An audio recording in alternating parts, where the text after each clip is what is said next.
Hi guys, this is a recap for lecture 4 that was on Monday, January 13, 2025. I'm Aparna. And I'm Kimberly. Hi, the first topic covered was the cathode ray tube experiment by J.J. Thomson. We already learned about this in past lectures, but this is just a brief recap. Electron volts are a brief unit of energy. A single chemical bond, such as the bond between hydrogen and oxygen in H2O, requires 1 electron volt to be split. This is also known as 1.6 times 10 to the negative 19. This experiment discovered that there was a negatively charged particle that is known as the electron. In another experiment about isotopes, specifically the isotopes of neon, we learned that heavy particles are hard to bend and light particles are easier to bend, and this is because they both have different atomic masses. We also learned about the isotope table, which is a table that lists the mass and percent of natural abundance for the stable nuclides. Next, we learned about radiation, and the types that we focused on in class were alpha, beta, and gamma rays. And we learned that paper can stop alpha rays, thin aluminum can stop beta rays, and thick lead can stop gamma rays. A new topic that we learned about in class was that the concept of fusion versus fission. Fusion is the combining of 2 light atoms to form a heavier atom, which we can see in this photo, and fission is the breaking apart of a heavy atom that splits into 2 small atoms, which we can also see in this photo. Fission and fusion both release energy.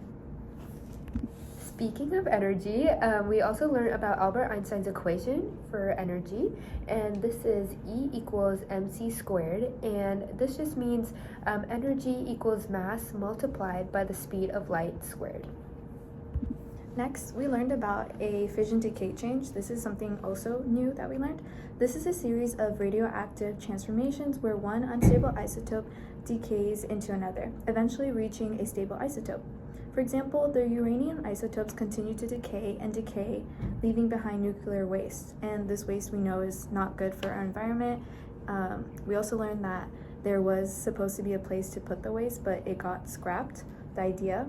Many decayed products have half-lives of tens or hundreds of thousand years. The sun is powered by nuclear fusion, which releases a grand amount of energy, which is the primary source of the sun's light and heat. Going on to average atomic mass, we learned that it is weighted average of all naturally occurring isotopes of an element. This can be calculated by multiplying the abundance of an isotope by its mass in atomic mass units and summing the products. Atomic masses are approximate only, and we'll be teaching you how to find that weighted average. An example is neon has 3 natural isotopes, neon 20, neon 21, and neon 22, and each of them have their own mass and abundances, which are right here. The way you calculate the average atomic mass of neon is you would take each one's mass and abundance. So for neon 20, you would take 19.9 and multiply it by its abundance, 90.48. And you would do that for each one for neon 20, neon 21, and neon 22. And then you will get your answer, which should be 20.179 AMU. And a picture will be put up right here. Okay guys, this is the end of lecture 4.